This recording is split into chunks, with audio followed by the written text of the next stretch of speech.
आप अपने बारे में गौर कीजिए, बस कुरान ने ये कहा अपने बारे में गौर करो।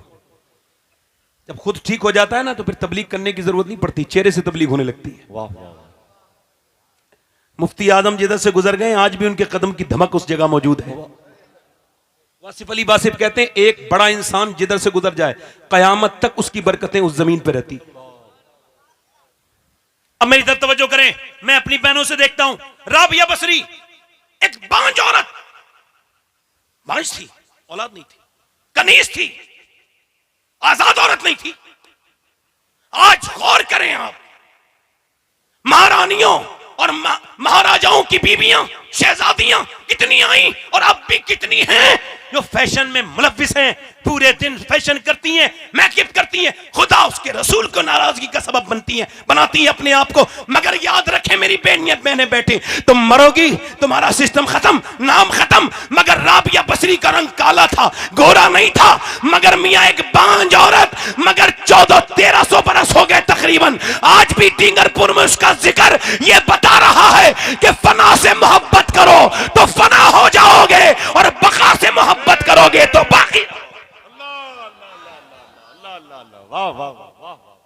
राबिया बसरी के पास जब कोई औरत आती थी तो हाथ जोड़ के कहती थी खुदा का वास्ता देती हूँ मेरी बहन अब तू प्रेग्नेंट है, क्योंकि प्रेग्नेंट मूवमेंट में औरत की दुआएं बहुत कबूल होती हैं। जब वो उसके पेट में बच्चा होता है, जब वो हाथ ऐसे करके फैलाती है, अपनी बेटियों को अपनी बहनों को ये बात सिखाना। अब इमाम गजाली कहते हैं जब वो हाथ उठा के कहती है ना मेरे मालिक मैंने इस तकलीफ को बर्दाश्त कर रही हूँ, प्रेगनेंसी की तकलीफ औरतें जान सकती हैं, मर्दों को इसका एहसास नहीं हो सकता, कितनी तकलीफ से गुजरती है एक माँ जब पेट में 9 महीने अपने बच्चे को रखती है। हम किसी न किसी माँ के पेट के बच्चे हैं, अपनी माँ के हाथ जरूर चूमा करो, चाहे हमारे चूमो मत चूमो, माँ बड़ी तकलीफें उठाती है, माँ बड़ा दर्द सहती है, तब कहीं जाकर के हम दुनिया में आते हैं, बड़ी तकलीफें। मगर इमाम गजाली कहते हैं जब माँ हाथ उठा के कहती ना मेरे मालिक मेरे पेट में बच्चा है, मुझे ये मंजूर है मेरे मालिक, मगर मेरे रब एक करम करना, मैं सारी तकलीफें उठा रही हूँ मगर एक करम करना, जब ये पैदा हो तो फिर बेटा तो मेरा बने मगर तेरा बंदा बन जाए, ये नेक बन जाए, ये जहन्नम से बच जाए। अपने बच्चों को करीब में बिठाला करो, रात के वक्त में मुसल्ले बिछा के उनके चेहरे देख के कहा करो ऐ अल्लाह मेरे बच्चों को जहन्नम से बचा दे। आज का जमाना बड़ा सख्त है, मेरे आका फरमाते हैं मेरी उम्मत पे ऐसा दौर आएगा, सुबह के वक्त में बंदा मुसलमान होगा, शाम को उसका ईमान खत्म हो जाएगा, ऐसा फितने घरों में कूदेंगे लोगों के। और मेरे दोस्तों मेरे भाइयों, इश्क रसूल अपने बच्चों को सिखाओ। मेरा इमाम बरेली से फरमाता है, मेरे आला हजरत फरमाते हैं कि जब औरत अपने बच्चे को दूध पिलाती है और दूध पिलाते पिलाते जब वो फीडिंग कराती है और जब अपने बच्चे को दूध पिलाती है तो अगर वो नबी पर दुरूद भी पढ़ देती है तो अल्लाह उसके बच्चे को आशिक रसूल बना देता है। जरा जोर से बोलो सुभान अल्लाह। अब जरा गौर करो, फला के बच्चे उनकी कहना नहीं मानते, इनका बच्चा कहना नहीं मानते। इधर देखो, अब एक नुक्ता यहां पर और बयान कर देता हूं, अब समझदार लोगों अच्छे से समझ जाओगे। एक साल का बच्चा जब बोलना शुरू होता है और जब अब बाप उससे कहता है कहो बेटे, इमाम गजाली कहते हैं जब अच्छा देखा होगा आपने, ये उलमा हफ्फाज कुर्रा मौलाना ये अपने माँ बाप के फरमाबरदार होते हैं, होते कि नहीं होते? बोले होते, अक्सर 90% होते हैं, एक दो कोई बदबख्त हो तो उसका जिक्र भी करना कोई जरूरी नहीं, परसेंटेज ज्यादा यही है कि उलमा अपने माँ बाप के फरमाबरदार होते ही होते हैं। क्यों? इमाम गजाली कहते हैं इस वजह से कि जब 1 साल का बच्चा आपकी गोद में हो ना और जब वो बोलना शुरू करे और आप उसको समझाना, उससे कहना अल्लाह, वो अल्लाह कहेगा ही नहीं, वो रिस्पॉन्स में कहेगा अब्बा, आप कह रहे अल्लाह, वो कह रहे अब्बा, अब आप कह रहे अल्लाह अल्लाह अल्लाह अल्लाह अल्लाह अल्लाह, वो कह रहे अब्बा अब्बा अब्बा। इमाम गजाली कहते हैं वो कहता नहीं है, वो तो कुछ जानता ही नहीं, बल्कि उसके अल्लाह कहलवाता है उससे और ये कहता है देख बंदे तूने इसे मेरा नाम सिखाया है, मैंने इसे तेरा नाम सिखा दिया। अल्लाह अकबर अल्लाह अकबर अल्लाह अकबर अल्लाह अकबर, माशाअल्लाह, वाह वाह वाह, सुभान अल्लाह सुभान अल्लाह सुभान अल्लाह। बच्चे जानवरों की तरह हो गए इंसान। एक बुजुर्ग कहते हैं मेरी माँ ने खाना बनाते बनाते मुझसे कहा नमाज पढ़ने जा। मैं 10 साल का हो गया था, मुझे नहीं पता मेरा बर्थडे है आज बर्थडे कैसे मनाया जाता है, सेलिब्रेशन, केक लाइए, ये लाइए, वो लाइए। और हमारे पुराने बुजुर्ग कैसे बर्थडे मनाते थे देखो, कहते मेरा बर्थडे था, यौम पैदाइश, और मैं उस दिन 10 साल का हुआ था। मेरी माँ मुझसे बोली नमाज पढ़ने जा, मैं नहीं गया। फिर मेरी माँ ने कहा नमाज पढ़ने जा, मैं नहीं गया। कहते मैं खेल में था, बच्चा था, लगा रहा। फिर मेरी माँ ने रोटियां छोड़ी, रोटी बना रही थी, उठी तो रोटी गिर गई, मगर जोर से चिमटा मेरे सर में मारा। कहते बैठ गया, खून निकला, मैं कांप गया, बच्चा था, दिल में धड़क बैठ गई, रो के बोला माँ अब नमाज जा रहा हूँ। मैं नमाज को गया, फिर मेरी ऐसी आदत पड़ी, कभी मेरी नमाज कज़ा नहीं हुई, माँ मरने वाली थी, मैंने रो के कहा देख मैं तेरा बेटा हूँ, तुझसे एक शिकायत रह गई, तू मर रही है तो बता रहा हूँ, तूने एक दिन बचपन में मेरा सर फाड़ दिया था, क्यों मेरी माँ क्यों? तो मेरी माँ रो के बोली मेरे मालिक, उसमें मेरी माँ रो के बोली मेरे बेटे बात यह है कि मेरे उस मेरी नफरत में भी मेरी मोहब्बत छुपी थी, मेरे लाल मुझे रोटी बनाना मुझ पे फर्ज नहीं था, तुझे नमाजी बनाना फर्ज था।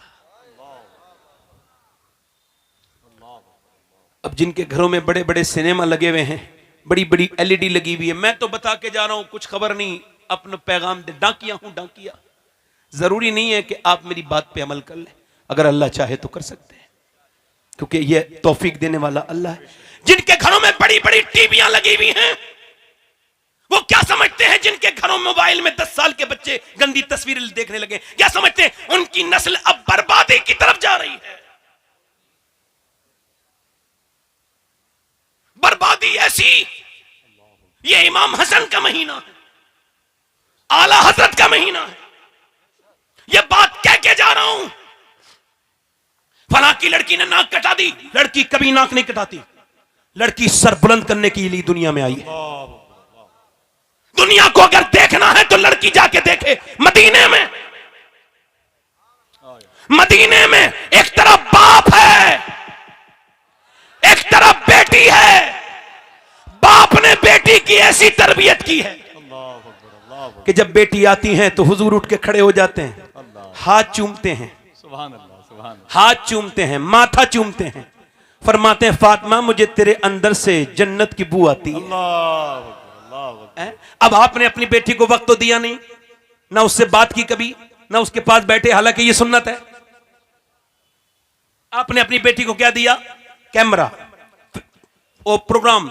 आपकी बेटी एक मॉडर्न स्कूल में पढ़ रही है और वो सामने हाथ भी जोड़ रही है। आपका 10 साल का, 3 साल का, 4 साल का, 10 साल का बच्चा बुतों के सामने हाथ, उन्हें जो है वो ये जो स्कूल है अपडेटेड स्कूल जिसे आप इंग्लिश मीडियम स्कूल कहते हैं, इनमें अब अपना मजहब वो लोग फरोग कर रहे हैं। हमारे 3 साल का बच्चा क्या वो गवर्नर बनेगा? उसे स्कूल भेज दिया, क्या मतलब है? वो सो के उठा नहीं, उसे स्कूल भेज दिया, वो रोता हुआ जा रहा है। ये कितना बड़ा जुल्म है ये बच्चों पर कि 3 साल के बच्चा, उससे नाक साफ करनी नहीं आती, उसको स्कूल भेज दिया। अब आपके बच्चे से वो क्या करवा रही है? वो अपने हिसाब से करवा रहे हैं। वहां पर आपके बच्चे से हाथ जुड़वा जाए बुतों के सामने, मेरी बात याद रखना, और जो अपना लोगों को अपना दीन मुबारक, हमें अपना दीन मुबारक, और हमारा दीन ये है। एक साहब मुझसे कहते हैं सैयद साहब सुनिए मेरे बेटे को मैं स्कूल वालों ने निकाल दिया। मैंने कहा क्यों? कहने लगे मेरे बेटे को, उनका हम आपके बेटे को जो है वो खारिज कर रहे हैं, यहां से उसको निकाल रहे हैं। मैंने पूछा क्यों? कहने लगे हमने अपने आपके बेटे से कहा जरा इस बुत के सामने हाथ जोड़ो, तो उसने हाथ नहीं जोड़े बल्कि उस तरफ को ठोक दिया और फिर हमने इसे निकालना पड़ा। कहते हैं मैंने अपने बच्चे को गोद में लिया और कहा अल्लाह तेरा शुक्र है जो दुनिया की सबसे बड़ी तालीम है तूने मेरे बच्चे को सिखा दी। दुनिया की सबसे बड़ी तालीम यह है अल्लाह के सिवा कोई माबूद नहीं है। नारे तकबीर, नारे रिसालत, उलमाए अहले सुन्नत। अल्लाह के सिवा कोई माबूद, कोई माबूद, कोई माबूद, कोई माबूद। फला की लड़की चली गई, इसकी लड़की चली गई, उसकी लड़की चली, लड़की गई नहीं है। वो जो बचपन से जब उसने आंखें खोली थी तो क्या देखा कि अम्मी फिल्म देख रही हैं, अम्मी अब्बा बेगैरत वहीं बैठा है, दयूस भाई भी वहीं बैठा है, सब बैठ के देख रहे हैं, गंदी तस्वीरें आ रही हैं, रक्स हो रहा है, माज़अल्लाह, तौबा तौबा। बच्ची बचपन से यही देखती देखते जवान हुई और जवान होने के बाद उसने फिर देखा कि अम्मी जान फिल्म देखते देखते इमोशनल भी हो जाती है। कैसे कि जब कोई ऐसा सीन आता है जिसमें हीरो हीरोइन मिलते नहीं तो अम्मी इमोशनल हो जाती हैं, और जब हीरो हीरोइन भाग जाते हैं अम्मी बड़ी खुश होती है। अब ये अम्मी की लड़की भी वही करने गई है जो उसने 20 साल लगातार देखा है। अब अगर वो निकल गई तो अफसोस क्यों कर रहे हो? अब ये औरत क्यों रो रही है मेरी बेटी ने नाक कटाई, क्यों रोती है? अरे पहले तो बदबख्त तूने नाक कटाई। अगर तू टीवी के सामने रोने के बजाय अगर तू अल्लाह के सामने रोई होती तो तेरी बेटी भागती नहीं बल्कि तेरा सर फख्र से बुलंद कर दे। अल्लाह अकबर, अल्लाह अकबर। वाह वाह, रास्ते खुद ही तबाही के निकाले हमने, रास्ते खुद ही तबाही के निकाले हमने, रास्ते खुद ही, मगर आप लोग मानते ही नहीं, समझते ही नहीं। हम तकरीर करें वो कहते हैं सुनो फिर चलो, है बहुत करम है कि वादे पे वो नहीं आए। बड़े मजे में शबे इंतजार गुजरी है, फिर हम भी यही है कि तपक धुन में है, अल्लाह चाहेगा कोई तो होगा, हाय हाय कोई तो होगा, किसी के तो समझ में आएगी हमारी बातें, कोई तो समझेगा कि बच्चों की तरबियत कैसे करनी है। अब आइए यहां पर मैं आपको एक घराना आपसे के सामने उसका तारुफ कराता हूं। वो ऐसा घराना है, पूरी दुनिया में ऐसा कोई दूसरा घराना नहीं, क्या बात है, वाह वाह वाह, सुभान अल्लाह। जिसे अहले बैत से मोहब्बत हो, दोनों हाथ उठा के बोले सुभान अल्लाह। पूरी दुनिया में ऐसा कोई घराना, वाह वाह, ऐसा कोई घराना, ऐसा कोई घराना नहीं है। वो कौन सा घराना है? वो घराना है मियां कि जहां पर अली हैं, अल्लाह अकबर, सैयदा हैं, वाह, हसन हैं, सुभान अल्लाह। हुसैन हैं, जैनब है। वो नबी का घर है। क्या उससे बड़ा घर कोई घर है कोई इतना बड़ा घर जो हुजूर के अहले बैत है? अच्छा इधर देखें, मौला अली कहते मैं अपने घर गया तो मेरी बीवी कुछ परेशान थी, सैयदा तैयबा अल्लाह, खातून जन्नत। मैंने पूछा फातिमा आप परेशान क्यों हैं? अच्छा ये पूछ लिया करो बीबी से अपनी, गुस्से में कभी घर जाओ और बीबी भी गुस्से में हो तो झगड़ा ना शुरू करो, बीबी को मनाओ, क्यों परेशान हो, क्या बात है, उससे पूछो, ये उसका हक है। रूठते तो वही है ना जो मोहब्बत करती हैं, रूठ जाती हैं, आप उन्हें मनाओ, आप मनाते नहीं सीधे शुरू हो जाते हो। बीबी को मनाओ, थानेदार को मनाने से बेहतर है बीबी को मनाओ। अब जब कोई औरत रूठ जाए ना तो आप परेशान ना हुआ करो, औरत का रूठ जाना ये कोई बुरी बात नहीं। मेरी अम्मी आयशा कभी रूठ जाती थी ना तो मेरे हुजूर उनको मना लिया करते थे। सुभान अल्लाह, सुभान अल्लाह, सुभान अल्लाह, माशाअल्लाह। और ये मियाँ बीबियों की माशाल्लाह काफी पंचायतें हमारे जिलानी भाई भी करते हैं और हमारे हजरत भी करते होंगे, मगर मेरा अपना तजर्बा सबसे ऊपर तो नहीं है मगर ऊपर है। ये तजर्बा है, मैंने जितनी भी मुआशरे को देखा है उसमें यही बात है, मियाँ बीबी जब तक आपस में बात करते रहेंगे उनका मामला नहीं बिगड़ेगा। जब वो एक दूसरे के जरिए बात करेंगे, जब वो खुद गुफ्तगू करेंगे तो मसला बिगड़ेगा नहीं।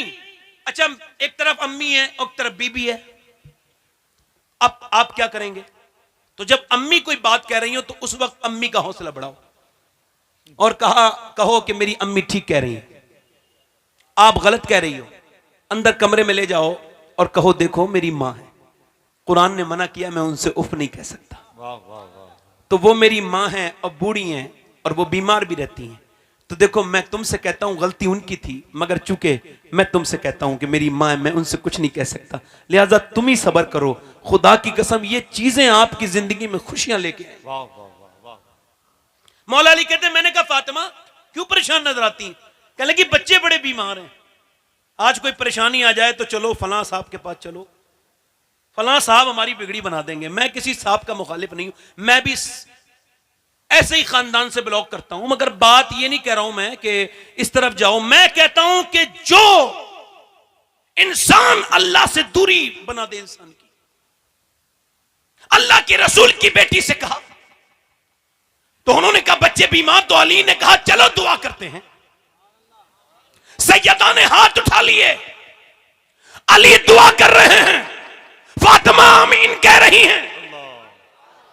मुझे बताओ जब दुआ अली करे जो वलियों का सरदार है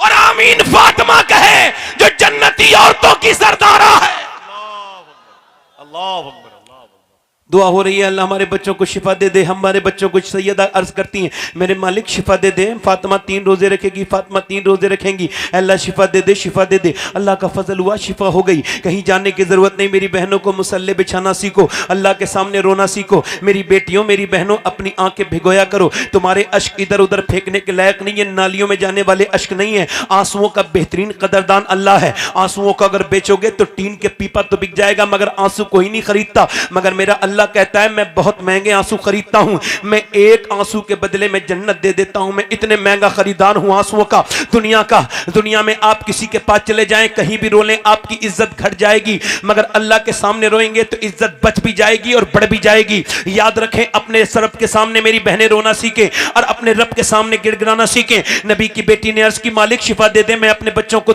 मैं 3 रोजे रखूंगी। अच्छा सुबह को जब बच्चे दोनों ठीक हो गए उसके बाद सुबह को रोजे की वक्त आया, अच्छा सहरी कैसे पानी से करवाई गई है। ऐसा नहीं, ऐसी कोई सहरी नहीं है मियाँ कि वो सहरी इतनी लंबी करवा दी गई, इतना ठूस ठूस के कुछ लोग सहरी में खाते हैं कि ऐसा लगता है अब ये कयामत के दिन ही खाएंगे, इससे पहले नहीं मिलेगा इनको, और शाम तक इनको बुरी डकारें आती रहती हैं। ये कोई रोजे का मतलब हुआ? रोजा तो जब है जब आपको भूख लगे, रोजा तो जब है जब आपको प्यास लगे। जब आपको भूख लगेगी तभी तो नबी की भूख याद आएगी। आप ऐसे कैसे आप रोजे की रूह तक पहुंचेंगे? मगर मेरी बात को गौर कीजिए और तवज्जो कीजिए मेरी बात पर, और ध्यान दीजिए मेरी बात पर, जरा गौर कीजिए। हजरत अली सुबह को अपने घर के रोजा रखने के बाद पानी से मजदूरी करने के लिए निकले। आज के बाद डींगरपुर से, दीननगरपुर से कोई मजदूर निकले और वो अपने घर से निकले तो सर झुका के ना निकले, सर झुका के ना निकले, शर्मा के ना निकले, बल्कि सर उठा के निकले। और वो इस वजह से कि मजदूरी के लिए जाना कोई बुरी बात नहीं, ये अली की भी सुन्नत है और नबी की भी सुन्नत है। बहुत अच्छा पूछा, वाह वाह वाह, सुभान अल्लाह। ये कैमरे वाले लोग कुछ कम सुभान अल्लाह कहते हैं। सुभान अल्लाह, सुभान अल्लाह। अगर किसी का चैनल बन जाता है तो ऐसा नहीं उसका ईमान खत्म हो गया। जरा जोर से बोलो सुभान अल्लाह, दिल लगा के बोलो। आप भी बोलो, जरा जोर से बोलो, जरा जोर से बोलो, मुस्कुरा के बोलो। मैं क्या अर्ज कर रहा था आपसे, मैं क्या अर्ज कर रहा था, जरा गौर करें। मैं क्या अर्ज कर रहा था आपसे, जरा गौर करें। हजरत अली मजदूरी करके शाम को लेकर के आए कुछ जौ, और जौ सैयदा ने अपने हाथ से चक्की चलाई, चक्की पीसी, खाना तैयार। मगर खाना तैयार हो गया। अच्छा जरा गौर करें, अजान की आवाज का इंतजार है, अजान की आवाज आ जाए, मगर अजान की आवाज नहीं आई, बल्कि एक पुरदर्द आवाज आई। और उस आवाज में दर्द था कि मैं मिस्कीन हूं, क्या नबी की बेटी मुझको कुछ दे सकती हैं? क्या सैयदा फातिमा ज़हरा मुझको कुछ दे सकती हैं? मैंने सुना है आपके दर से कोई खाली नहीं जाता, मेरे बच्चे बड़े भूखे हैं। अल्लाह के रसूल की बेटी ने अपने आगे से खाना उठाया और कहा, लो हसन मेरे बदले का, मेरे हिस्से का खाना दे के आओ। अली बोले मेरे हिस्से का भी दे के आओ। दोनों बच्चे बोले फिर हम भी नहीं खाएंगे, हम भी अपने हिस्से का दे के आएंगे। दोनों बच्चे दे करके आ गए। और उसके बाद फिर दूसरा दिन गुजरा। फिर अली पूरे दिन मजदूरी और अरब के कितने खतरनाक टेम्परेचर, कितने खतरनाक तापमान के दरमियान में आपने जो है वो मजदूरी की है, शाम को लौटे हैं और फिर खाना बनाया सैयदा ने। 2 दिन की रोजेदार नबी की बेटी ने चक्की चलाई, अल्लाह के रसूल की बेटी ने चक्की चलाई। 2 दिन की रोजेदार बेटी ने चक्की चलाई और चक्की चलाने के बाद खाना तैयार हुआ, आटा बना, रोटी बनी। मगर इसके बाद इंतजार हो रहा है अजान की आवाज आ जाए, तो अजान की आवाज आ जाए तो रोजा खोल लें, अजान की आवाज आ जाए तो रोजा खोल लें। मगर अजान की आवाज आने से पहले एक आवाज आई और वो आवाज ये थी कि मेरे माँ बाप, मेरा बाप मर गया है, मेरी माँ भूखी है, मैं यतीम हूं, क्या नबी की बेटी मुझको कुछ दे सकती है? कि पैगंबर की बेटी मुझको कुछ दे सकती है? नबी की बेटी ने उठा के खाना अपने हाथ से दे दिया, हसन ने भी दे दिया, पूरे घर ने दे दिया। तीसरी रात गुजरी, तीसरी सहरी फिर पानी से, और पानी से करने के बाद फिर अली तीसरे दिन मजदूरी करने निकले। अल्लाह अकबर। जब निकले, एक हदीस अर्क से जम करता हूं। हदीस ये है, ये हदीस मैंने 2 साल पहले मदीने शरीफ में गुंबद खजरा के नीचे बैठ के पढ़ी थी 21 रमजान को। आज तक जो पढ़ने का असर है मेरे दिल पे आज तक वैसा का वैसा ही है कि हजरत अली फरमाते हैं, मैं अपने घर आया और जब मैं अपने घर आया तो मैं 15 दिन के बाद लौटा था। मैंने दरवाजे पे दस्तक दी तो मेरी बीबी ने मुस्कुरा के सलाम किया, दरवाजा खोला और मुस्कुरा के सलाम कर दिया। कोई जरूरत नहीं किसी मियां के ताबीज की, कोई जरूरत नहीं कि कोई मुट्ठी में आ जाए मेरा शौहर कोई मियां ताबीज दे। एक मुट्ठी से जाने वाले काम कर रही हो मेरी बहनों। शौहर जब आए, मनहूस औरतें हैं वो, बदबख्त औरतें हैं वो, बदतमीज हैं वो, जो दूसरों के लिए तो सस्ती हैं, आदमी आए तो मुंह बना के बैठ जाती हैं। वो औरतें क्या समझती हैं, तावीज वाले घर बना देंगे। घर बिगाड़ना तो तुमने खुद शुरू किया है। औरत के मेकअप का सिर्फ इतना मतलब है, और मेकअप का एक मतलब भी समझा दूं। मेकअप का अगर आप उर्दू तर्जमा करेंगे तो मैंने जितनी जिस्तनियां छानी है उसमें एक ही तर्जमा आया। मेकअप का मतलब है कमी पूरी करना। जब कोई औरत बुरिश उठाए तो ये समझ ले कि वो अपने चेहरे की कमी पूरी कर रही है, वो कंप्लीट हुस्न वाली नहीं है। और ये सिर्फ मेकअप इस्लाम में इतना था कि जब मर्द को खुश करने के लिए औरत मेकअप करे। आला हजरत फरमाते हैं कि जब औरत अपने मर्द के लिए मेकअप करती है और अगर मर्द उसे देख के खुश हो जाए तो अल्लाह 1 सदके का सवाब अता फरमा देता है। और अगर यही औरत बदतमीज बेशरम बाजारों में निकले, सड़कों पे निकले, तो फिर इस पर लानत है, लानत है इस पर, फिर इस पर लानत है। हजरत अली फरमाते हैं फातिमा ने मुस्कुरा के, इसका मतलब अपनी बेटियों को यह समझाना, अपनी बहनों को, अपनी बेटियों को। मेरा सुन लेना, ये किसको समझाना है? बीबी से नहीं, बहनों से और अपनी बेटियों से ये कहना कि ये मेरी बेटियों, सबसे बड़ा जहेज नबी की बेटी की सुन्नत है। जब शौहर घर में आए मुस्कुरा के सलाम कर देना, मेरा दामन पकड़ लो, अगर वो घर बर्बाद हो जाए उस घर को आबाद होने से कोई नहीं बचा सकता जहां दिन रात फातिमा की सुन्नतें अदा होती। जब शौहर आए तो मुस्कुरा के, जल्दी बोलो मुस्कुरा के, इधर बोलो मुस्कुरा के, मुस्कुरा के सलाम कर दें। हजरत अली कहते हैं मुस्कुरा के सलाम किया, मैं अंदर गया, मैंने कहा फातिमा मुझे कुछ भूख लगी है, सफर से हूं। तो कहते हैं मुझे पानी पेश कर दिया। कहते पानी, मैंने कहा प्यास नहीं, मगर पी लिया पानी, प्यास नहीं लगी थी, भूख लगी है। कहते मैं अंदर चली गई, मैंने कहा खाना लाएं, नहीं आई। जरा गौर करें, धड़कने रोक के सुने, खाना लाएं, नहीं आई। फिर मैंने आवाज दी खाना लाएं, तो नहीं आई। मैंने जब जोर से आवाज दी तो अंदर से रोने की आवाज आई। मैं अंदर गया तो दोनों आलम के मालिक मुख्तार की बेटी बैठी भी रो रही। मैंने क्या हुआ फातिमा, क्यों रोती हैं? कह लगी अपने शौहर को खाना नहीं दे पाई हूं, आप सफर से आए हैं। कहा क्यों? कि जब आप घर से गए थे तो कई दिन का फाका था, आप घर में आए हैं तो कई दिन से फाका है। ये नहीं कहा रख के चले गए थे क्या? ये कहा कि आपको न देने का अफसोस है खाना। तो कहा आपने मुझे बताया नहीं कि मेरे अब्बा ने जो मुझे रुखसत किया था तो कहा था फातिमा अली से वो मत मांगना जो उनके पास मौजूद ना हो। हजरत अली कहते हैं मैं खड़ा था, बैठ गया, बैठ के रोने लगा। फातिमा तो दिल के हाल जानती है, मेरे पास कुछ नहीं था। मगर फिर उन्होंने रोना शुरू किया तो मैंने कहा आप क्यों रोती? कहने लगी आप तो चले गए थे मगर मेरे अब्बा के घर में 16 दिन से चूल्हा नहीं जला। कहते हैं अली बच्चे भूखे हैं, मगर मैंने जब हुजूर का नाम सुना तो फिर मैं तड़प गया। मदीने के बाग में गया, एक यहूदी के, मैंने कहा अली से कोई काम ले लो। उसने कहा एक खजूर दूंगा, एक डोल निकालो। हजरत अली कहते हैं मैंने 3 डोल निकाले, थक के बैठ गया। फिर हुजूर याद आ गए। कहते फिर मैंने डोले निकाली, कहते 17 डोल निकाले, पूरे पसीने में भीग गया। शाम हो गई, खजूरें हाथ में ली, खुद भूखा था, सफर से लौटा था, मगर चक्के भी नहीं देखी। हुजूर की बारगाह में गया, हुजूर अली नजराना पेश कर रहा है, इन नजर ले लीजिए। हुजूर ने देखा, कहा अली तेरे बच्चे भूखे हैं, तेरी फातिमा, तेरा हसन, तेरा हुसैन भूखा है, उसको नहीं दे के आए? मैंने कहा या रसूल अल्लाह, अली हसन से ज्यादा, अली हुसैन से ज्यादा और फातिमा से ज्यादा आपसे मोहब्बत करता है या रसूल अल्लाह। हुजूर ने दोनों हाथ उठाए और दुआ की, अल्लाह मैं अपने अली से राजी हूं, तू भी मेरे अली से राजी हो जा, मैं अपने अली से राजी हूं। हुजूर फिर बोले चल तेरे घर जाके खाएंगे। हजरत अली कहते जब मेरे घर हुजूर गए तो हसन लेटे थे, भूख की वजह से हुजूर ने उठाया हसन को, खजूर की गुट्ठी निकाल के जब खजूर मुंह में दी, हसन ने नाना को देखा रोने लगे, हुसैन ने देखा रोने लगे, दोनों बच्चों को प्यार किया। सैयदा जब रोई तो फरमाया मेरी बेटी ये दुनिया आले मोहम्मद के लायक नहीं है, मताउन दुनिया कलील, मेरी बेटी हमारे लिए आखिरत है, क्या तू इसको मत पसंद नहीं करती? तू जन्नती औरतों की सरदारा है। हमने किस पैगंबर को बुलाया है, किस नबी को बुलाया है, किस रसूल को बुलाया है, आखिर हम किसको बुला बैठे हैं? जरा गौर तो करें आप। मेरी अम्मी आयशा फरमाती जब हुजूर के पेट में पत्थर बनते थे ना तो दोनों हाथ उठा के दुआ करते थे, अल्लाह मेरी उम्मत कभी भूखी ना मरे, मेरी उम्मत कभी भूखी ना मरे। याद रखना हुजूर की मोहब्बत सब कुछ है, जाने ईमान सरकार की मोहब्बत है। तुम्हारे पास फेसबुक के लिए वक्त है, 2-2 घंटे चला लेते हो, तुमसे 10 मरतबा दुरूद नहीं पढ़ा जाता, तुम्हारे पास सब कुछ है। अरे कल मरोगे, बोलो कब्र में हुजूर को क्या मुंह दिखाओगे?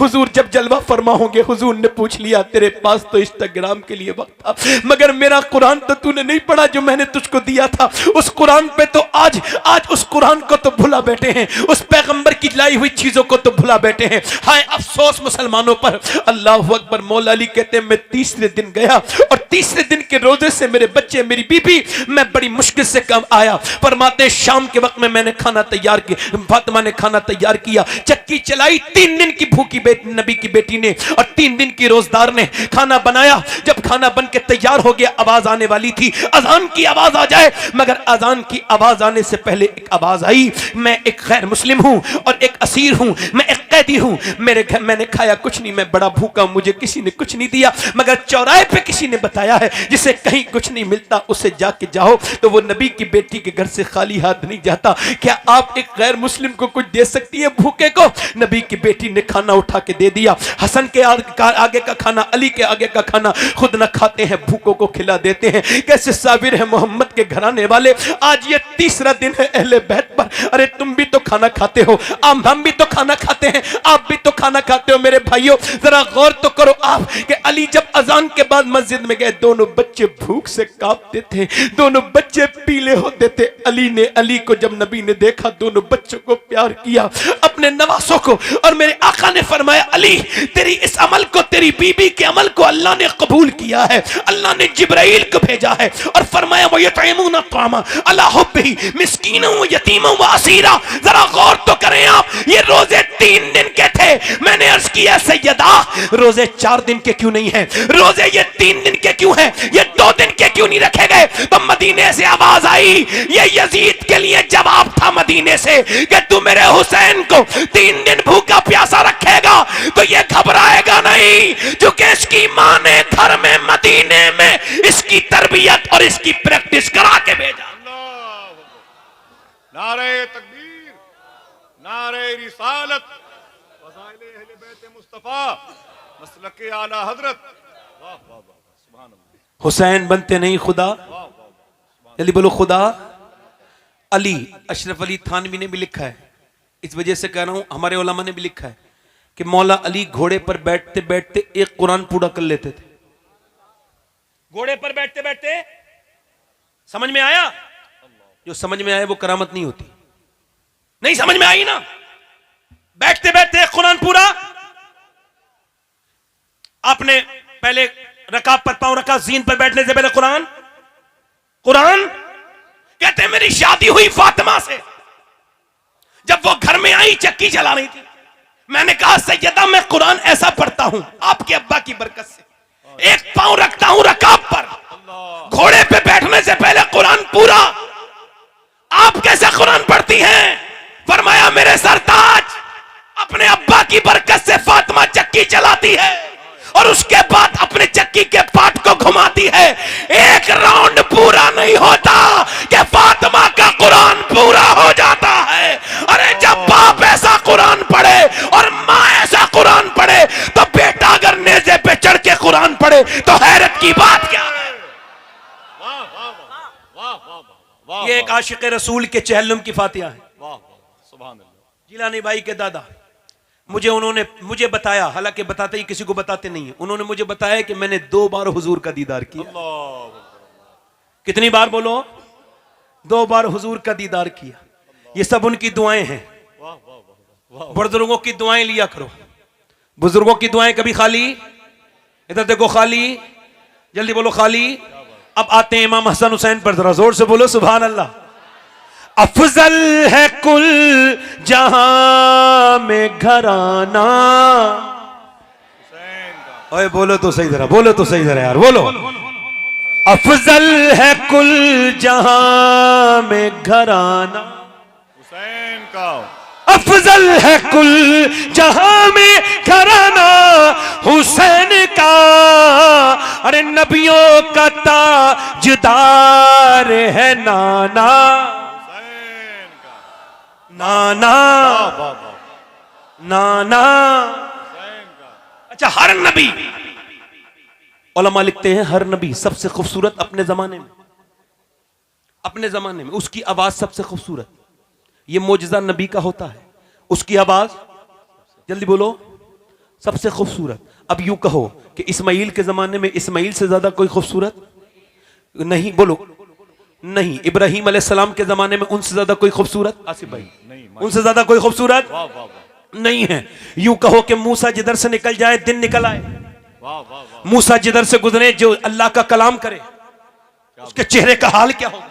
अल्लाह का जिक्र करने वाले का चेहरा तमतमा जाता है, तो जो अल्लाह से कलाम करता हो उस मूसा का हाल क्या हो?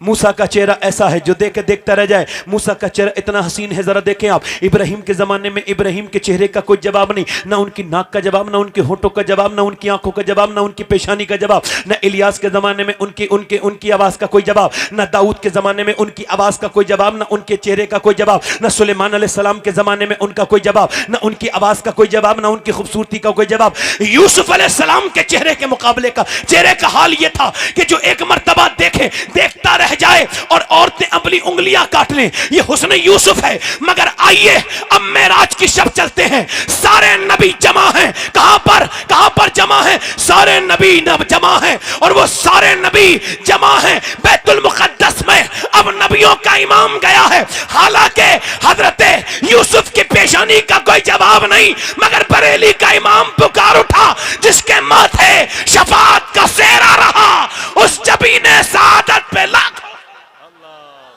अल्लाह अकबर, अल्लाह अकबर। चेहरा मुस्तफा का कोई जवाब? वाह वाह हुजूर फरमाते हैं, वाह वाह वाह। हुजूर फरमाते हैं यूसुफ का हुस्न मली है। जोर से बोलो सुभान अल्लाह, जोर से बोलो। यूसुफ के हुस्न में हुस्न सबाहत है, और मेरे हुस्न में हुस्न मलाहत है। हुस्न सबाहत वो है, खूबसूरत तो हो मगर नजर न ठहरे। ये यूसुफ का हुस्न है कि जिस पे नजर जाए तो नजर ठहरे ना, और वो हुजूर का हुस्न है, एक बार देख ले तो नजर हटे ना। जोर से बोलो। हजरत अली कहते हैं हुजूर के जमाने में हमें कंदील की जरूरत नहीं थी, हुजूर जाते थे तो रास्ते में नजर आ जाते थे। क्या महकते हैं महकने वाले, बू पे चलते हैं भटकने वाले हैं। क्या खबर कितने तारे खिले छिप गए। जोर से बोलो जल्दी, क्या खबर कितने तारे खिले और छुप गए। पर न डूबे न डूबा, पर न डूबे न डूबा, वो कमाले हुस्न हुजूर है कि गुमाने नक्श से, यही फूल फखार से दूर है, यही शम्मा है कि धुआं नहीं। वो जिधर से गुजरे, वो जिधर देखें, अमना के लाल का कोई जवाब नहीं। मेरी माँ आयशा कहती हैं जिन औरतों ने यूसुफ को देखा, अगर वो मुस्तफा को देखती तो उंगलियां ना काटती, सर काट देती।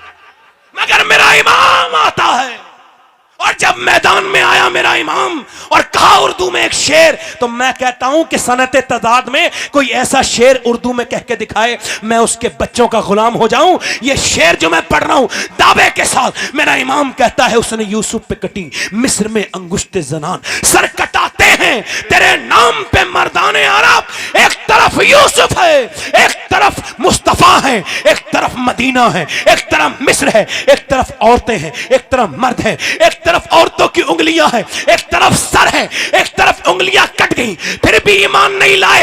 एक तरफ ईमान पहले ला रहे हैं, सर बाद में कटा रहे हैं, और एक तरफ का हाल यह है कि 50-25 उंगलियां कट के खत्म, मगर एक तरफ तसलसल बरकरार है। इमाम हुसैन से लेके गाजी मुमताज हुसैन कादरी तक सर कटाते हैं तेरे नाम पे मर्दाने। नारे तकबीर कटाते हैं, यहां पर सुनिए, सर कटाते हैं तेरे नाम पर। तो तवज्जो करो, मुझे कसम है मदीने की गली गली की जो बात अब बयान करने जा रहा हूं, जोर से बोलो सुभान अल्लाह, जोर से बोलो। और मैं हुजूर के रोजे से बाहर निकल रहा हूं, ये दिमाग में मेरे बात आई है, जोर से बोलो सुभान अल्लाह। जो बात बयान कर रहा हूं सुनो, मुझे मदीने की गलियों की कसम खा के कहता हूं कि ये यमन का एक वफद आया, और यमन के कुछ लोग ईमान लाए, हुजूर का विसाल हो चुका था, सरकार पर्दा कर चुके थे। वो मदीने की गलियों में कहते थे हमें ये तो बताओ हुजूर कैसे थे, उनकी नाक कैसी थी, उनके होंठ कैसे थे, उनकी मुस्कुराहट कैसी थी, कोई तो बताओ। सिहाबा कहते थे, रोते थे उनकी बातें सुन के, हमारा दिल गमगीन है। हुजूर की बात करते थे, वो कहते थे बताओ नबी कैसे हैं। किसी सिहाबी ने, सबने कहा जाओ अली के घर चले जाओ। जब मौला अली के घर गए और उन्होंने पूछा बताओ नबी कैसे थे, अली ने फरमाया हसन बाहर आओ, हुसैन बाहर आओ, दोनों बच्चे बाहर आए। फरमाया देख लो ऐसे थे जैसे मेरे बच्चे हैं, ऐसे थे। मेरा इमाम बरेली से बोला मादूम न था साया शाह सखलैन, उस नूर की जलवागाह थी जाते हसनैन। तमसील ने उस नूर के दो हिस्से कर दिए, आधे से बने हसन, आधे से हुसैन। वाह वाह वाह वाह वाह वाह, जोर से तो बोलो सुभान अल्लाह, सुभान। आधे से बने हसन, आधे से हुसैन। अच्छा, हुसैन करबला में है। आप इस वक्त कहां हैं? दीन नगरपुर में नहीं, करबला में, तसव्वुर में। करबला बनानी है, तसव्वुर में बनाओ। करबला को देखो, करबला क्या है। आखिरी बात, मेरी बात खत्म। दिल लग रहा है नहीं लग रहा है? माशाअल्लाह। कितने लोगों का दिल लग रहा है? जरा दोनों हाथ उठा के बोलो या रसूल अल्लाह। दिल लगा के बोले सुभान अल्लाह। हजरत इमाम हुसैन करबला के मैदान की तरफ जा रहे हैं। 22,000 का लश्कर है, वो भी यजीद ने आर्मी भेजी, आर्मी 72 लोगों के खिलाफ। कितने लोगों के खिलाफ बोलो? किसी ने कहा एम मोहनदास करमचंद गांधी साबरमती वालों, क्यों जा रहे हो इनके खिलाफ अंग्रेजों के? ये डंडा लेके जा रहे हो, ये चरखा लेके जा रहे हो, ये कपड़े लेके जा रहे हो, कुछ है तुम्हारे पास? ब्रिटिश एम्पायर से टकराओगे? कैसे टकराओगे? तो गांधी ने कहा मेरी भी हिम्मत नहीं होती थी। कहा फिर? कहा जब से मैंने करबला को पढ़ा है और करबला को समझा है तो मैं जा रहा हूं। कहा क्यों? इस वजह से कि जिन्होंने 22,000 का लश्कर जमा किया था उनका नामो निशान मिट गया और 72 के कब्जे अब भी करबला के अंदर मौजूद है। अल्लाह अल्लाह अल्लाह अल्लाह माशाअल्लाह। जिंदाबाद जिंदाबाद जिंदाबाद माशाअल्लाह सुभान अल्लाह। ईमान अगर जबरदस्त हो तो अहले बैत के जिक्र में मजा बहुत आता है। जोर से बोलो सुभान अल्लाह। हाँ, ईमान में अगर किसी ने नकब लगा दिया हो तो वो बात अलग है। दिल लगा के बोलो सुभान अल्लाह, दिल लगा के बोलो, मुस्कुरा के बोलो। हुसैन करबला में जा रहे हैं। कहां जा रहे हैं? बोलो। करबला में जा रहे हैं हुसैन। करबला में चले गए, करबला में जंगें हुई, सारी जंगें बयान करूंगा, वक्त हो जाएगा। एक इमाम की शहादत बयान करता हूं बस। हुसैन इमाम अली मकाम की शहादत और उसका मकसद भी तो था ना कोई। आप यजीद से इस वजह से नफरत करते हो कि वो हुसैन का, इमाम हुसैन का कातिल है, और हुसैन इस वजह से नफरत करते थे कि वो शरीयत का कातिल था। ठीक, उसने शरीयत को बदला था, बदतमीज था, बदतरीन था, सब जानते हैं। हालांकि यजीद की भी कुछ हामी पैदा हो गए हैं, छुपके छुपके करते हैं, खुल के नहीं आते। आज तक किसी यजीद के मानने वाले ने अपने बेटे का नाम यजीद नहीं रखा।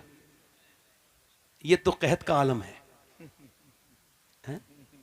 खूब पर्दा है कि चिलमन से लगे बैठे हो, छाप साफ छुपते भी नहीं, सामने आते भी नहीं।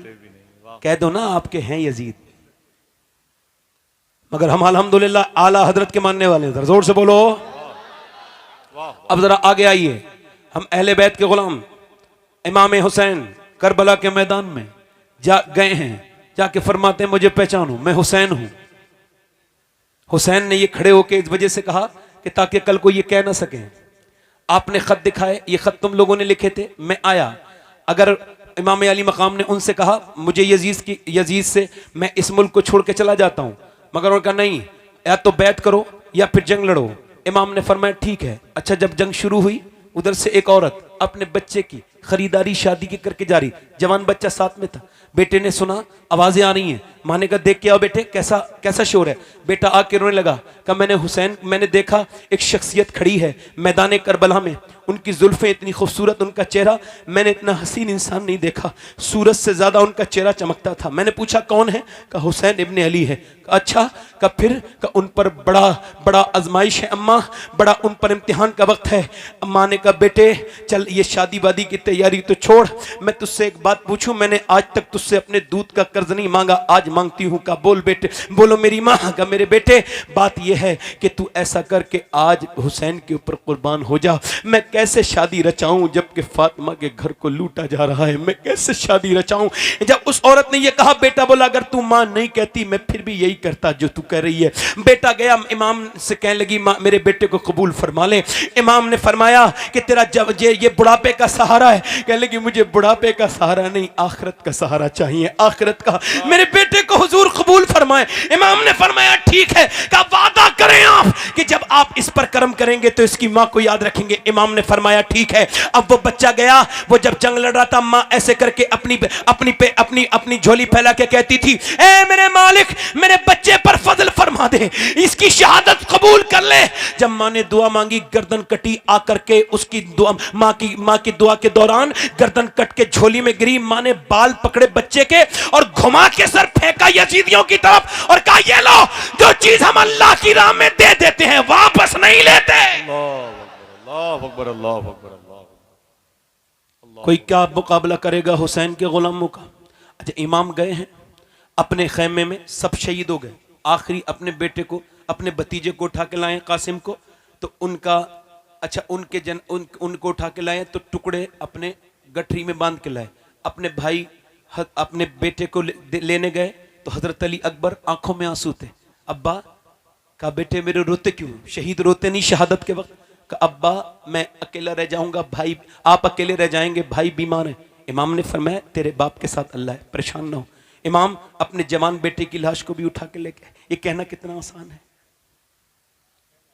जिसने जवान लाश उठाई उससे पूछो, पूछो वो कंधे कभी उठते नहीं जिस कंधों पे बोझ रख जाए जवान बेटे का।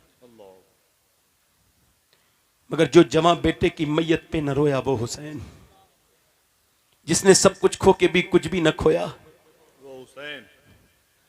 मुझसे मेरे हुसैन का ना पूछ हौसला, जितने भी जख्म आए पर रोया नहीं हुसैन। कह तो हवा से जाके अब शोर ना करे, तैबा से करबला तक सोया नहीं हुसैन। इमाम आए, आके जब पटका बांधा और जब इमामा बांधा, तलवार हाथ में ली।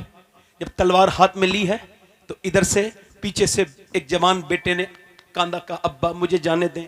इमाम ने फरमाया मेरे ज़ैनुल आबिदीन ना, तू मेरी अमानतों का अमीन है, मैं सारी अपनी विरासत तुझको देता हूं, तुझसे मेरी नस्ल चलेगी। अपने बेटे को समझाया, बीमार थे इमाम ने, अपने बेटे को समझाया, फिर अपनी बीबियों के पास गए। ये हो सकता है मेरी जिंदगी की आखिरी तकरीर हो, मौत का कोई भरोसा नहीं, हमें हुजूर के दीन से इखलास करना चाहिए, मुखलिस बन जाएं हम लोग हुजूर के लिए।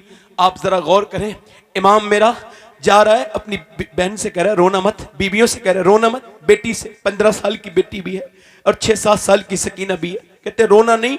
इमाम जा रहे हैं। सैयदा ज़ैनब ने कहा किसके सहारे छोड़ के जा रहे हैं? कि जिसके सहारे इब्राहिम ने हाजरा को छोड़ा था, उसी के सहारे छोड़ के जा रहा हूं। मेरे इमाम ने जब करबला की तरफ को चले तो उधर रस्सी की बांगे पकड़ी हैं। किसने? इमाम के घोड़े की बांगे पकड़ी हैं, रस्सी पकड़ी है सकीना ने। इमाम फिर भी चले और गए और जाके अपनी बेटी को समझाया, चले गए मैदान में, मगर एक तीर आके लगा, पहला तीर है ये, क्योंकि तलवार का मुकाबला कोई ना कर पाया, तलवार हैदर कर्रार की हाथ में थी। तीर दूर से मारा बुज़दिल ने, तीर इमाम के लगा सीने में। इमाम वापस गए, क्या अपने कहा खैमे में, कहा ज़ैनब क्या रोई थी? बहन ज़ैनब से कहा हां रोई थी। कहा मैं रुखसत हुआ तो नहीं रोई? कहा वो ठीक है, मगर मेरे आप भाई हो, साथ में हम मदीने में पले हैं।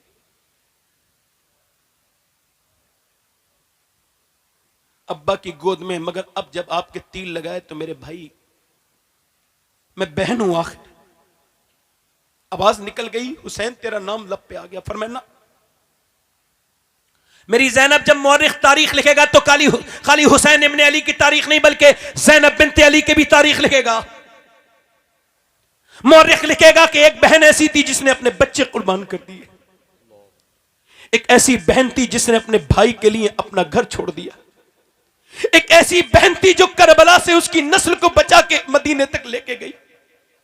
मेरी बहन नहीं, मगर मैं नाना का दीन बचाने आया हूं। आज शादियों में बेपर्दा अपनी बीवियों को ले जाने वालों, मजारों पे बेपर्दा औरतों को घुमाने वालों, क्या मोहब्बत है अल्लाह वालों से? तुम्हें क्या कोई मोहब्बत भी नहीं? क्या मोहब्बत है ये? अपनी बहन बेटियों के सर पे दुपट्टे ना रखने वालों, सुनो, मेरे इमाम ने कहा मेरी ज़ैनब, मैं नाना का दीन बचाने आया हूं। और नाना की हदीस है कि औरत की आवाज भी औरत है। अभी तो सिर्फ मेरे तीर लगाए, मेरी लाश पर घोड़े दौड़ेंगे। मेरी बहन तुझको रोना नहीं, चीखना नहीं, चिल्लाना नहीं, मेरी बहन बिल्कुल नहीं। इमाम चले गए इमाम तो क्या कह के गए, काश कि मैं अपनी शादी जब करूं, हमारे यहाँ तो एक दुपट्टे की बड़ी सी एक लंबी सी एक दुपट्टा हो एक बैग में, और जो औरत बगैर दुपट्टे के आ रही हो उसको मैं दुपट्टा पेश कर दूं शादी के दिन। वो पूछे क्यों? कहा तू मेरी बहन है, मेरी बहन, तेरे सर नंगा अच्छा नहीं लगता। ये काश ये मिजाज बना के यहाँ से जाए। इमाम करबला में गए, और जब इमाम गए तो अब 10,000 लोग या 9,000, 10,000, 8,000 लोग एक इंसान के तीर मारेंगे, एक आदमी के तीर मारेंगे। कहां लगेंगे? एक तीर इमाम के सीने में लगा, सीने में तीर लगा तो उसको निकाल रहे थे इमाम कि फिर दूसरा तीर माथे में लगा, माथे से निकालते थे, माथे के अंदर दाखिल हो गया, निकालते थे तीर तो निकालते फिर इमाम जो है ना, इतने तीर लगे कि नेज़े तीर जिस्म पे बेशुमार जो है ना वो जख्म है। इमाम जमीन पे तशरीफ लेके आ रहे हैं, और जब घोड़े से नीचे गिरने लगे इमाम तो लब हिलने लगे। जिसने अपने बच्चे की लाश उठाई है, जिसने अपने भाइयों की 4 भाइयों की लाशें उठाई हैं, जिसने अपने भतीजों की लाशें उठाई हैं, जिसने अपने 6 महीने के बच्चे की गले में हल्कूम में तीर छिदता हुआ देखा है, वो हुसैन घोड़े से नीचे गिर रहा है तो लब हिल रहे हैं। तारीख ने पूछा किसका नाम लेते थे, किसका नाम ले रहे थे? क्या अपनी बहन ज़ैनब का नहीं? क्या अपनी बीबी शहरबानो का नहीं? क्या अपनी बेटी सकीना का नहीं? किसको याद करते थे, क्या अपनी अम्मी फातिमा को नहीं, क्या अपने बाबा अली को का नहीं? घोड़े से गिरते थे तो किसको याद कर रहे थे, किसको याद करते थे? आखिर किसकी याद थी? तो किसी की, ना माँ की, ना बहन की, ना भाई की, ना रिश्तेदार की। इमाम जब घोड़े से नीचे आ रहे थे, मेरे हुसैन के जिस्म लहूलुहान था। इमाम जब ऊपर से नीचे को गिरे तो आप कहते थे, या अल्लाह मेरे नाना की गुनहगार उम्मत को बख्श दे, या अल्लाह मेरे नाना की गुनहगार उम्मत को बख्श दे। यानी मेरे जैसे कमीन के लिए दुआ करता था मेरा इमाम। दुआ करो कि हम भी उस इमाम की दुआ में कवर हो जाए। मेरा इमाम नीचे गिरते गिरते कहता था, ऐ अल्लाह मेरे नाना की उम्मत को बख्श दे, ऐ अल्लाह मेरे नाना की। जमीन पर फिर तशरीफ लेकर के गए। जब लेके गए तो सर सजदे में, नमाज पढ़ चुके थे, सजदा शुक्र कर रहे हैं, नमाज पढ़ चुके थे, सजदा शुक्र, ऊपर सजदा किया, ऊपर से उसने खंजर रख दिया, खंजर ऊपर चल रहा है। मुझे बताओ कोई ऐसा भी सजदा करने वाला देखा आपने कि ऊपर से खंजर चल रहा और नीचे से जबान करी, अल्लाह तेरा शुक्र है, अल्लाह तेरा शुक्र है, तूने हुसैन को की कुर्बानी को कबूल किया, अल्लाह तेरा शुक्र है, अल्लाह तू मुझसे राजी हो जा, अल्लाह मुझसे राजी हो जा, अल्लाह तू मुझसे राजी हो जा। ऐसा सजदा कौन कर सकता है? क्या ऐसा सजदा? आज तुम्हारी मस्जिदें खाली हैं, तुम मस्जिदों में नहीं जा रहे हो। इमाम की गर्दन को ऊपर से काटने वाला काट रहा है, नीचे से मेरा इमाम कह रहा है, या अल्लाह तू मुझसे राजी है। सजदे तो सबने किए मगर तेरा नया अंदाज है। हुसैन तूने वो सजदा किया जिस पर खुदा को नाज है। इमाम सजदा करके गर्दन काट दी जाती है। कौन सी गर्दन कटी है जिसे मेरे नबी बार बार चूमते थे? कौन सी जबान प्यासी है जिसे नबी का लुआबे दहन पीने का शरफ हासिल है? मगर जब पूरे मैदान करबला में जब लाशें पड़ी हैं, अली के पोतों की, अली के बेटों की जब लाशें, और उसके ऊपर घोड़े दौड़ रहे हैं। कोई जुल्म की हद भी होती है यार, ऊपर से घोड़े दौड़ाए जा रहे हैं। जब घोड़े दौड़ाए जा रहे हैं, उधर अजान, उधर जो है सूरज डूब रहा है। मेरी बेटियां, मेरी बहनें सुने, उधर सूरज डूब रहा है। इमाम की बहन ने देखा, फरमाया नमाज की तैयारी। औरतें नमाज की तैयारी करती हैं, किसी की यहाँ एक मौत हो जाए, नमाज पढ़ती हो फिर भी भूल जाती है, मगर यहाँ पर तो सारी लाशें पड़ी हैं। इमाम की बहन ने कहा, तैयारी नमाज की करो। तैयारी कैसे करेंगे? इनके पास क्या है? इनके पास कैसे तैयारी कर सकते हैं? पानी तो है नहीं, मगर फिर तयम्मुम, गरम गरम रेत से तयम्मुम कर लिया। सजदे में चली गई। बच्चों की लाशों पर घोड़े दौड़ते थे, छोटी छोटी हड्डियां टूटती थी, चटाख चटाख की आवाजें आती थी, मगर ज़ैनब अल्लाह का शुक्र अदा कर रही थी। जिस बीबी के शौहर का सर नेज़े पर चढ़ा था, वो शुक्र अदा करती थी। कहां गई इस कौम से नमाजें, कहां गई वो आदतें? बर्बाद होती चली जा रही। हुसैन ने बुराई का खात्मा करने के लिए अपनी कुर्बानी दी, मगर आज घर घर में सिनेमा है, आज हर हाथ में सिनेमा है। हर नौजवान लड़का रात के वक्त में गंदी तस्वीरें देख के समझता है मुझे किसी ने नहीं देखा, मगर तेरे रब ने तुझे देख लिया, तेरे रब ने तुझे देख लिया। मेरे आका करीम गुजर के जा रहे हैं, एक पत्थर के करीब बहुत पानी है। अल्लाह अकबर। मेरे नबी करीम ने उस पत्थर को देखा, हैरत की। एकदम मेरे अल्लाह की तरफ से पैगाम आया, मेरे महबूब इस पत्थर से पूछो कि इसका पानी इसके अंदर से इतना क्यों निकल रहा है। हुजूर ने पूछा तो उस पत्थर ने कहा, जब से मैंने ये सुना है कि पत्थर और इंसान जहन्नम का ईंधन बनेंगे, मैं इतना रोया हूं हुजूर कि मेरा ये पानी मेरी आंखों के आंसू हैं। पत्थर रोने लगे, मगर इंसान के सीने बिल्कुल बेकार हो गए। यार मैंने अपनी आंखों से पोस्टमार्टम होते देखे, आपने कभी नहीं देखा तो वीडियो देख लीजिएगा पोस्टमार्टम की, जरा गौर कर लीजिएगा कैसे होता है पोस्टमार्टम, जरा देखना। लाशें मुरादाबाद के पोस्टमार्टम हाउस पे जाके देखो, पड़े हैं जवान नौजवान, अपने घर से मोटरसाइकिल लेके निकला था, उसको खबर नहीं थी मौत आ जाएगी। गाने कानों में लीड लगा के सुनते जाता था, उसको खबर नहीं थी मौत, मगर मौत ने आ लिया। हम कहते थे तौबा कर लूंगा मियां, कर लूंगा, अभी वक्त पड़ी है, वक्त पड़ा है, अब कब करेगा? वो अपने रब को मना ले, मगर नहीं, आज जब लाश गई है, वो कह रहा है चीरने वाला हमारे पास वक्त नहीं, कल आना, कल अब पूरी रात उसी लाश के दरमियान पड़े हैं, उसके सर पे ट्रक चला था, पूरी रात वहीं पे खड़े हैं। अब सुबह को उसने चीरना शुरू किया है। तो पहले तो वो चीरते थे हथौड़ी से, कुल्हाड़ी से चीरते थे, अब उनके पास ग्लेंडर है, ऊपर से डालते हैं, नीचे तक ऐसे चीरते चले जाते हैं और जिस्म को पूरा खोल देते हैं, अंदर से अच्छे अच्छे हिस्से निकालते हैं, फिर मोटी सुई से फिर उस पे स्टिक लगाते हैं, टांके लगाते हैं, और फिर उसके बाद बंद करके फिर काली पन्नी में करके भेज देते हैं। हुजूर फरमाते जब मुर्दे का हाथ पकड़ता है ना गस्साल, मुर्दा कहता है आराम से उठा, तेरे उठाने से बड़ी तकलीफ होती है। ये बताओ जब हाथ उठाने से तकलीफ होती है तो जब वो चीरता होगा तो कितनी तकलीफ होती होगी। हमारे यहाँ संबल का जो बैजोई के पास है पोस्टमार्टम हाउस। जब मेरा दिल ज्यादा सख्त होने लगता है तो मैं अपनी गाड़ी उठा के उस पोस्टमार्टम हाउस पे जाता हूँ, बगैर किसी को बताए हुए। थोड़ी देर मुंह अपना छुपाए हुए खड़ा रहता हूँ और मैं वहां पे डेड बॉडी को आते देखते देखते सोचता हूँ, या अल्लाह, मैं दिन रात सफर में रहता हूँ, मेरे मालिक मुझे पोस्टमार्टम वाली मौत से बचा लेना। मेरे रब, वो पोस्टमार्टम वाली मौत कितनी सख्त मौत है। और मेरे दोस्तों और मेरे भाइयों, मैं आपसे कहता हूँ, आओ आओ तौबा कर लो। तुमने अपने घर से जाते हुए बुजुर्ग नहीं देखे? तुमने उठते हुए हंगामा कब तौबा करोगे? बोलो, जब आसमान फटेगा तब तौबा करोगे? बोलो, कब तौबा करोगे? बोलो, तुमने बादशाहों को मरते नहीं देखा क्या? तुमने अपने मोहल्लों से उठते हुए लाशें, जवान और बूढ़े और औरतों की लाशें, मेरी बहनों, तुमने औरतों को कब तौबा करोगे? क्या तुम दुनिया में आए थे इस वजह से जो करो? नहीं नहीं नहीं, तुम्हें आजमाइश के लिए दुनिया में भेजा गया था, मगर तुम कैसे बन गए?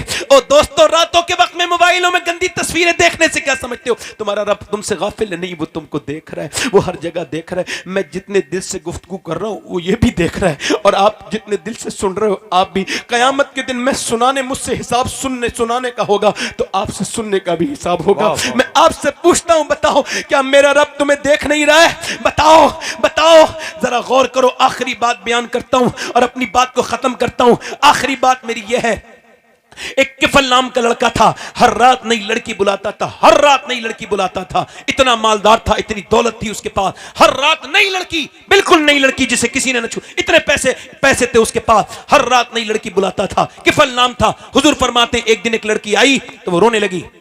इसने कहा, रोती क्यों है? पैसे दिए मैंने तुझे, मेरी रात खराब कर रही है। उसने कहा, पैसा सब कुछ नहीं होता। कहा, फिर रो किस वजह से रही है? कहा, इस वजह से कि मेरा बाप मर गया, मेरी मां नहीं है, बहन भाई भूखे हैं। का रो क्यों रही है? का बस उनकी भूख की वजह से जिस्म बेचने आई हूं। का फिर डरती किससे? का बस उसी रब से कि जब मैं सजदा करती हूं तब भी अल्लाह देखता है, मैं तेरे यहाँ अपनी इज्जत का सौदा करने आई हूं तब भी मेरा अल्लाह देख रहा है, तब भी मेरा रब देख रहा है। एक सहाबी हुजूर की बारगाह में आया, कहने लगा, हुजूर मैंने फलां गुनाह किया, अल्लाह माफ कर देगा? हुजूर ने फरमाया, बिल्कुल कर देगा। तो उसने एक सवाल और किया, हुजूर जब मैं गुनाह कर रहा था अल्लाह देख रहा था? हुजूर ने फरमाया, हाँ। वो पीछे को गिरा, इंतकाल कर गया। जब अल्लाह देख रहा था तो मैंने क्यों किया ऐसा? क्यों किया? क्यों किया? क्या तुम रब के बंदे नहीं हो? ये तो जिनके लिए तुम जिंदगी जी रहे हो, ये तो तुम्हारी कब्रों पे हाथ झाड़ के आएंगे। जिनके लिए जी रहे हो, वो रो के बोली, मैं अपने रब से डर रही हूं, अगर अगर मेरा बाप ना मरा होता, मेरे बहन भाई भूखे ना होते, ऐसा ना करती। ये कह के वो बिलक बिलक के रोई। कहा, तुझे क्या पता, तू तो बहुत बदतरीन है, तुझको क्या पता कि इज्जत क्या होती है? वो जब रोई ना तो उसी वक्त उसके रोने से हुजूर फरमाते, उसका किफल का दिल धुल गया। आंसू कितने कीमती होते हैं, निकलते किसी के हैं, दिल किसी का धुल जाता है। दिल धुला उसका किफल का। बोला, मैं तुझे अपनी बहन बनाता हूं, जा चली जा। उसको सारे पैसे दे दिए। सजदे में जाके बोला, मालिक हाथ तक नहीं लगाया था, तुझसे कांप रही थी, मगर मैंने तो कितनी इज्जतें लूटी, कितने मैंने छुप छुप के गुनाह किए, कितनी इज्जतों पे डाके डाले। क्या मैं माफ हो जाऊंगा? हालांकि मेरे जैसा गुनहगार पूरी दुनिया में कोई नहीं है, मगर अगर मेरे गुनाहों की कोई हद नहीं है तो तेरे करम की भी कोई हद नहीं है। अगर मेरे गुनाहों की कोई हद नहीं तो तेरे करम की भी कोई हद नहीं। मालिक मुझे माफ कर दे। कोई बंदा तेरे दर पे जो आंसू रोल देता है, मेरे मौला दरे तौबा तू उस पर खोल देता है। वो ऐसा रोया कि उसका उस जवान के दिल का दौरा पड़ गया। हुजूर फरमाते, मर गया। सुबह को कोई जनाजा उठाने नहीं आया। जब कोई नहीं आया, अल्लाह ने दोपहर के वक्त में फरिश्तों को भेजा और इसकी दीवार पे बड़े बड़े अल्फाज के लफ्जों के साथ ये अल्लाह ने लिखवाया, इन्नल्लाह कद गफर लिल किफल। ये जो किफल है ना, इसे अल्लाह ने बख्श दिया है, इसकी मगफिरत कर दी है। और क्यों कर दी? अल्लाह की रहमत की आवाज आई, इस वजह से इसने चुप के आंसू बहाए थे। इसने मुझे मना लिया था। वो कहता है, ए मेरे बंदे, बस तू इतना रो ले कि तेरी आंख का आंसू ढलक के तेरे गाल तक आ जाए, मैं तेरे सारे गुनाह माफ कर दूंगा। आज आओ, अभी आओ, आओ, दो आंसू बहा ले। बहुत रोए कारोबार के गम में, बहुत रोए अपनी दुनिया के गम में, एक बार अपने रब के सामने गिड़गिड़ा के आंसू बहा ले। आओ रो ले, उससे कहें, मालिक माफ कर दे, जमाने गुजर रहे हैं, मौतें करीब आ रही हैं, कब तौबा करोगे? आज इसकी, कल इसकी, कोई किसी को नहीं छोड़ा, न किसरा को छोड़ा, न दारा को छोड़ा, न सिकंदर को छोड़ा, न आलिम को छोड़े, न जाहिल को छोड़े, न हाफिज को छोड़े, न कारी को छोड़े, न पीर को छोड़े, न मुरीद को छोड़े, न बिजनेसमैन को छोड़े, न फल वाले को छोड़े, जोड़े, न सब्जी वाले को छोड़े वो किसी को नहीं छोड़ती, कितना भी दिल लगा ले कोई जिंदगी के साथ, ये जिंदगी वफा नहीं करती किसी के साथ। याद रखो अगर सुबह हुई है तो शाम भी होगी, सूरज लहू लुहान सरे शाम देख ले, ए जिंदगी गुरूर का अंजाम देख ले। आओ इस महफिल में तौबा करें। हाथ उठा के बताओ कितने लोग इमाम हुसैन के नाम पे गर्दन कटा सकते हैं? दोनों हाथ उठा के बताएं, नीचे हाथ कर लें। जो गर्दन कटा सकता है कुछ भी कर सकता है, कुछ भी कर सकता है ना। एक दूसरे की तरफ ना देखना, मुस्कुराना नहीं, बस समझदारी से समझना। दीन नगर के लोग हैं आप, आपने अल्हम्दुलिल्लाह बहुत फैज पाया है। इधर सदरुल्लाह फाजिल का फैज है, इधर जिनेटा शरीफ में हमारे बुजुर्गों का फैज आपने पाया है। आप अल्हम्दुलिल्लाह रब्बिल आलमीन हुजूर के आशिक हैं। हाथ उठा के बताओ कितने हुजूर के नाम पे गर्दन कटा देंगे? दोनों हाथ उठा के बताएं, नीचे हाथ कर लें। जो गर्दन कटा सकता है कुछ भी कर सकता है। कितने लोग ऐसे हैं नौजवान, आज से इस महफिल में वादा करें, मैं गर्दन भी कटा सकता हूं और आज से हुजूर के नाम पे पूरी दाढ़ी भी रखा सकता हूं। इस महफिल में खड़ा हो जाए, खड़े हो जाएं वो लोग, सिर्फ दाढ़ी रखाने वाले, जिनके छोटी दाढ़ी हो या कटी हुई हो, खड़े होकर हाथ ऊपर कर लें। सुभान अल्लाह, सुभान अल्लाह। मैं किसी को तौफीक नहीं दे सकता, कह सकता हूं हाथ उठा लो, खड़े रहो। सुभान अल्लाह। दोनों हाथ उठाएं जो दाढ़ी रखाएं। जिनके पहले से पूरी दाढ़ी हो वो ना खड़े हों, जिनके छोटी दाढ़ी हो या कटी हुई हो वो खड़े रहें। इधर से नौजवान हाथ ऊपर कर लें, दाढ़ी रखाने वाले मेरे साथ कहें इंशाअल्लाह आज के बाद ना दाढ़ी कटेगी ना मुड़ेगी इंशाअल्लाह। इंशाअल्लाह कोई रिश्तेदार जरूरी नहीं है, सबसे पहले मदीने का ताजदार जरूरी है। वाह वाह वाह वाह। दोनों हाथ उठाएंगे इंशाअल्लाह है, नीचे बैठ जाएं। हुजूर की आंखों की ठंडक क्या है? बोलो बोलो क्या है? तो आज इस दीन नगरपुर के लोग कितना वादा करेंगे, और वादा नहीं इरादा, आज से कुछ भी जाएगा। हमारे मुसल्ले तैयार रहेंगे, हमारी दुकानों में, हमारी मस्जिदों में हम आबाद करेंगे मसाजिद को, और सड़कों पे नमाज पढ़ेंगे। दोनों हाथ उठा के बोलो इंशाअल्लाह नमाज पढ़ेंगे इंशाअल्लाह, पाबंदी के साथ नमाज पढ़ेंगे इंशाअल्लाह, अपनी बहन बेटी को पर्दा कराएंगे इंशाअल्लाह, मसलके आला हज़रत पे सख्ती से कायम रहेंगे इंशाअल्लाह। यानी किसी बदअकीदा से कोई रिश्ता नहीं। ठीक, अल्लाह ताला आपको सलामत रखे, इस सरजमीन को, इस इलाके को, इस घर को, इस घर वालों को, आपको सबको अल्लाह बरकतें अता फरमाए।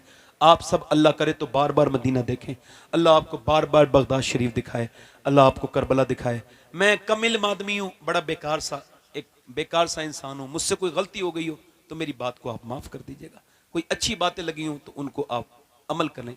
अल्लाह ताला आपको सलामत रखे। तौबा करें मेरे साथ, अस्तगफिरुल्लाह अस्तगफिरुल्लाह रब्बी मिन कुल्लि ज़म्बिन व अतूबु इलैह। पढ़िए ला इलाहा इल्लल्लाहु मुहम्मदुर रसूलुल्लाह। मेरी ज़िंदगी का मकसद तेरे दी की सरफराजी, मैं इसीलिए मुसलमान, मैं इसीलिए नमाजी। इस्लाम जिंदाबाद, मसलके आला हज़रत पाइंदाबाद। व यतइमून अत्तामा अला हुब्बिही मिस्कीनन व यतीमन व असीरा। सदक़ल्लाहुल अज़ीम। अस्सलामु अलैकुम व रहमतुल्लाहि तआला व बरकातहू। आप लोग तशरीफ़ रखें।